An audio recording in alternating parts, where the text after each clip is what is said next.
afternoon. Today I'll talk briefly about China's role and also the Belt and Road Initiative, how it actually has an impact on Southeast Asia, namely the Association of Southeast Asian Region, ASEAN. So my research is basically about the dynamics between China and ASEAN over the South China Sea dispute. So most of the time when I talk about the BRI, I probably would refer more to the security implications of China's BRI on Southeast Asia region. So the ideas, I guess most of you are already very familiar with the background of BRI, but I'll just do a recap of how do we come to... Yes, okay, thank you. So the background, I'll probably just do a little recap over the background of the BRI. So basically the entire idea of Belt and Road Initiative was divided in two parts. The first part was about the continental Silk Road, which was probably launched in September 2013 by President Xi Jinping in Kazakhstan. And afterwards, in October 2013, he also raised this idea called the Maritime Silk Road, the revival of the 21st century Maritime Silk Road in Indonesia in 2013.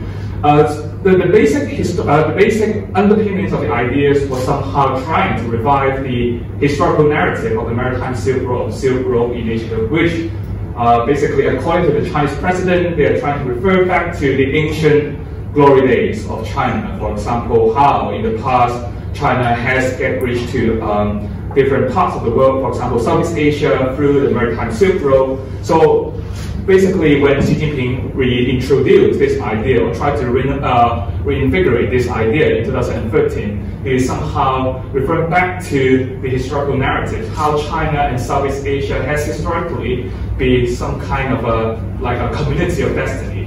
And so that's why they want to promote the win-win cooperation through different initiatives, like for example, the ASEAN-China Infrastructure Fund and other different kinds of multilateral development aids in order to help the Southeast Asian countries from developing. Of course, if you look beyond the narrative, then there's of course some kinds of geostrategic backgrounds for introducing this idea. Because when this idea was being introduced in 2013, actually at the same time, the United States was also very actively promoting their own visions of rebalancing Asia-Pacific strategy back in 2011 and 12. Originally, they called it as a pivot to Asia-Pacific, but later, probably at the very beginning, they talked about rebalancing. But for fear of antagonizing China, they sort of tuned down their tones and changed it to pivot to Asia strategy. But then still, the major implications for most of the Chinese scholars and maybe some of the Asian observers, they believe that the underpinning ideas why China has to push for this idea was basically to respond to the United States, maybe like resurgence of interest in Asia Pacific. They're wondering whether the United States is trying to struggle for leadership in the regions, and so that's why they need to come up with a new brand policy or a new brand strategy and narrative in order to deal with this new era. And of course, there are also some domestic problems, especially for the industrial overcapacity at home, which drive China getting more eager to sell or to try to cooperate with other developing countries in order to find an outpost for their industrial overcapacity. And thirdly, it also goes somehow related with the domestic political situations in China, the reviving role of nationalism in China, and also, if you remember when Xi Jinping first came to power, he has been very active in promoting the ideas called the China Stream. Nowadays, probably we have been, in the news media, probably there are less repetitions of these kinds of ideas and narrative, but actually back in 2013, the idea of China Stream has been pretty loud and has been pretty outspoken in the Chinese narratives of what does it mean or what should China be after maybe 20 years, after 10 years. So basically they want to rejuvenate the Chinese positions in the international system. So again, they need to have a very grand strategy in order to justify their status or their position in the international system, international relations. And finally, it also echoes with the traditional policies of China that they want to build a good relationship with the peripheries, especially with Southeast Asia. So in that sense, actually Belt and Road Initiative, although the name sounds to be so innovative or maybe so new, but actually the nature of Belt and Road Initiative is probably more or less the same because it's more like an extension of the traditional policy of China for developing a good and friendly relationship with the peripheries, namely with the Southeast Asian countries. And for Southeast Asia, this idea is, so again, for China, they have tried to show the appreciations of the importance of Southeast Asia in the entire BRI initiative, especially for the Maritime Silk Road. You could find it from how Xi Jinping promulgated this idea in 2013, because he pegged Indonesia, which is somehow regarded as a leader of ASEAN, to be the area for him to launch this initiative. And secondly, you could also see Southeast Asia traditionally has been a very good so-called testing ground for China's reintroducing or reinvigorating some new policies or new initiatives. Because of multiple reasons, geographically speaking, Southeast Asia is close to China. Yunnan has been one of the very strategic areas for China to engage with Southeast Asia. And secondly, Southeast Asia is strategically very important to China, especially for the maritime sea lanes of communications, because Malacca Strait and the South China Sea has been one of the key access points for China to get rich to some of the energy resources and some of their own products to be sold overseas. So that's why they want to maintain the stability and also maintain the influences over this area. And don't forget, in 2013, actually China has a lot of problem with some of the Southeast Asian countries over the South China Sea disputes, and also with other extra-regional powers like the United States and also to some extent Japan. And thirdly, ASEAN and China has a very close economic relationship, especially after the free trade agreement has been signed and introduced in 2010. And this is also a very important ground for China to exert its own influence in the region, because traditionally speaking, again, China and ASEAN's relation has been pretty much asymmetrical. China has been trying to become more and more a leadership role in the region. And finally, although Chinese officials have kept on denying, but some of the pundits would be very skeptical about the motivations for this BRI. It probably was a plan for China to export its own development model to compete with those which are led by the West. For example, the marketizations on the liberal democratic model practiced by some of the allies of the West, or which has been promoted by the West at least. And from the Southeast Asia perspective, the BRI is a very welcoming approach. They want to embrace it for different reasons. One of the major reasons, of course, because infrastructurally speaking, Southeast Asian countries, most of them are still pretty less developed, and they need a lot of infrastructure in order to facilitate at least for basic needs at home. Of course, we could see we have Singapore in ASEAN, which is very rich and very prosperous, but also there are lots of LDCs in the region, like Cambodia, Laos, Myanmar, which need a lot of infrastructure in order to tackle some basic needs of those people living there. And secondly, because in the past they want to apply for funds and they try to get more fundings and donations or maybe some kinds of loans from the Asian Development Bank. But again, the West or the Japanese-led ADB has been pretty stringent in providing loans and concessions to these developing countries. So if China, which has been pretty famous for not attaching any kind of conditionality when they lend the money out, could be a very good alternative sources for the Southeast Asian countries to help their own development. And second main point, it also goes with the domestic situations in Southeast Asia, especially after 2015 and 16, we could see the rise of populist leaders, namely, for example, Rodrigo Duterte in the Philippines. He has currently a very famous and maybe provocative or controversial plans for build in order to try to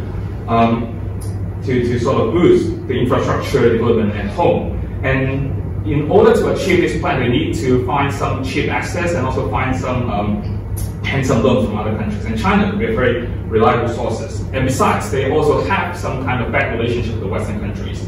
For example, if you remember again, in 2016, when Duterte came to power, he has been notorious for using foul language to scold at Barack Obama on TV screen. So again, that could show that the relationship, at least on the surface, between some of the populist leaders and the Western-led model has somehow got sour. And aside from Duterte, also in Indonesia, Joko Widodo needs to get access to a lot of funds and infrastructure donations from China, because they also want to improve the infrastructure at home as well. So these leaders also find that the BRI is a very good access point, a very good entry point for them to get access to these new infrastructures for home development. And so China's plan finally comes together with this initiative in ASEAN to strengthen the connectivity among the regions, within the regions. So in 2012 and 13, so ASEAN has come up with a plan called the Master Plan on ASEAN Connectivity in 2025 in order to strengthen the infrastructure connections and also the economic connections among all these ASEAN economies. And with the BRI initiative coming launched in 2013-14, so these kinds of initiatives actually overlap with the demands of the Southeast Asian countries to improve the connectivity within the regions. So apart from that, you can see the recent introductions of the ASEAN Smart Cities Network, which has been introduced in Singapore in 2018, could also somehow find their interest overlap with the Chinese BRI initiative. So this is just a brief overview of what has been discussed on maybe the most remarkable project which has been launched under so-called BRI.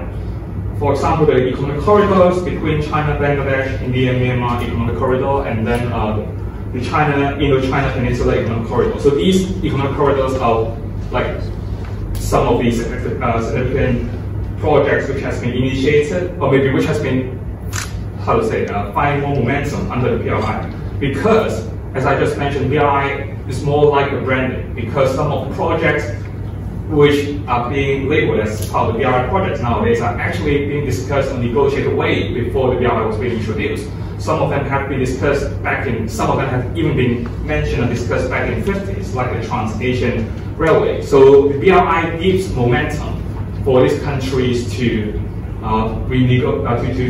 refocus their attentions on these abandoned or obsolete projects and try to find new momentum to boost for the investments and also realizing these projects. So transnational railways, like the Kunming Singapore Railway and the Jakarta-Bandung High-Speed Rail, East Coast Railway within Malaysia, was also some of the ideas which has been discussed over time. And port constructions, like in Myanmar, we have in very, conflict-prone regions, Rakhine. So the Kiao ports was also one of the major investment ports for China, and in Cambodia, the Sihanouk-Vili Autonomous Port was also somehow invested by China, and some has been raising suspicion that China is trying to turn it into a military port, but then these sources have not been validated or confirmed by both governments.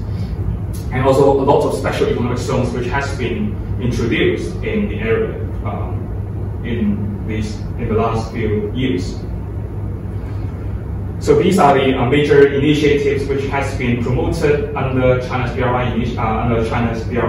And then you could some would try to look at the impact of the BRI initiative by looking at how the exports of goods and services and also the proportion change. So you could see throughout time, China's importance in the ASEAN markets has been growing. You could see from this graph, although it's a bit small. So the one at the bottom was denoting the intra-ASEAN trade of goods.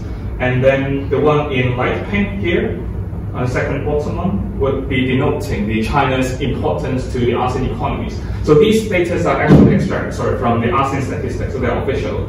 So you can see China's importance in economy has been rising from 3.7 to 14.1% nowadays in terms of merchandise exports. And it's actually getting more and more important. And similarly, for the merchandise import, China is also playing a more important role, while some of those which has been played by Japan for time in the past has been declining as well. Similarly, the values of exports and imports of goods, you could see that,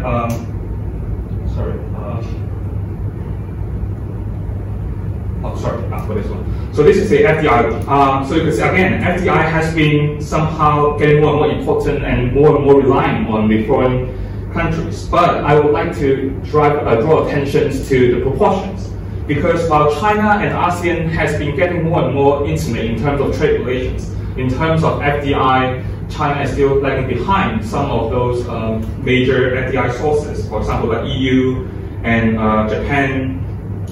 China is trying to speed up its role, but still it's somehow lagging behind those traditional players like Japan, EU, and somehow even from ASEAN itself.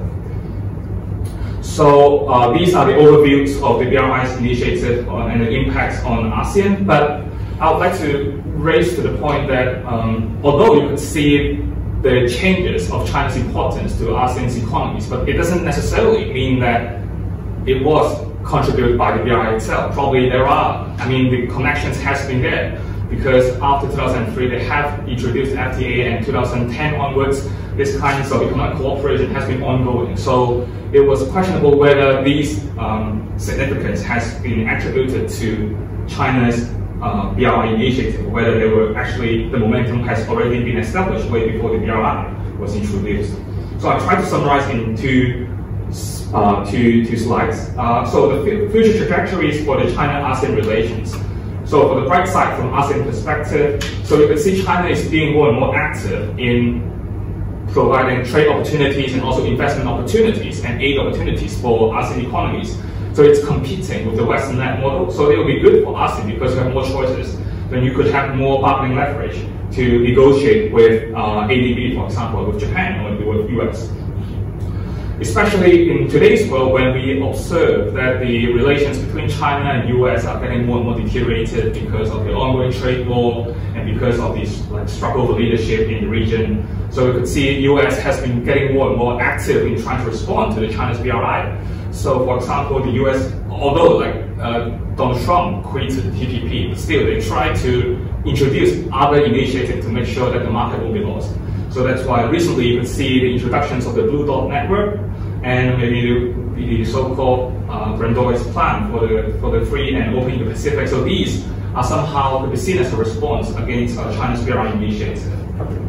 And China, on the other hand, they want to keep the momentum within the region, so they are also actively responding, for example, by pushing for the RCEP, the Regional Cooperative Economic Partnerships, in order to respond to the US increasing interest in the region.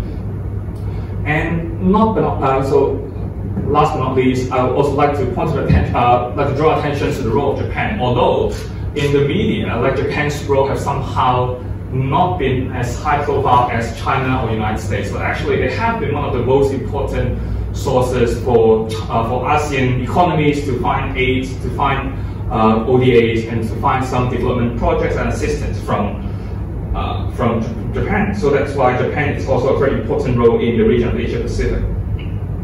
And as long as China and US, or maybe with Japan together, try to struggle for influence in the region, so it seems that ASEAN economies would likely to find more sources in order to fuel their own investment and also for their own domestic development.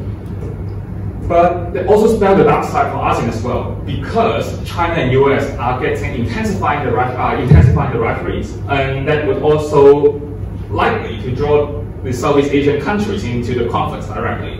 Especially if you see how Singapore's Prime Minister Lee Hsien Loong has been referring to the ongoing context between China and US. They have been very careful and have been reminding the audience that actually they don't want to be involved. But of course, from time to time, you could see the US and China is somehow exerting pressure on these small economies in order to choose side.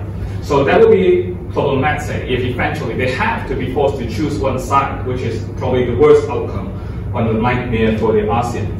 So you can see in the past, these kinds of side-choosing issues or episodes would have a very dangerous pattern for the ASEAN's integration and ASEAN unity. For example, in 2012, when the ASEAN members were struggling about how to deal with the languages over the South China Sea issues, you could see that the ASEAN ministerial meeting has gone to nowhere, and then no joint communique has been issued in the end. And if these problems are going to repeat again, then probably ASEAN itself might not be able to sustain. Probably they have to be divided in two parts. One side will be pro-US and one side pro-China. That will be disastrous for entire regional integrations initiative, which has been started since 1967. And finally, China's rise and territorial disputes with Southeast Asia countries could nowhere be somehow sidelined by the BRI, because on the one hand, China has been facilitating development with these Southeast Asian countries, but these Southeast Asian countries are also very skeptical and also suspicious about China's intentions in terms of security management, especially over the South China Sea disputes. So if you look at, for example, nowadays we could see China and the Philippines are getting more and more closer over infrastructure development, but in terms of the general Filipinos' perspective of China, they still are pretty suspicious about China's intentions over the South China Sea, and also pretty hostile about China as a trustworthy partner. And also, thirdly, there are some potential problems from that trap.